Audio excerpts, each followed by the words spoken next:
এটা আজকে সকাল 8:30টার দিকে বেতাগা বালপাড়াতে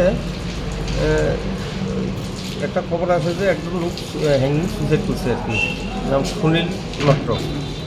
এই খবর মোতাবেক আমরা গেছি যে এদিকে তার নিজের বসত করে বসত করে 8:30টার দিকে একটা গামছা দিয়ে সুইসাইড করছে বিমের মধ্যে, ঘরের বিম যে আছে বিমের মধ্যে আর কি।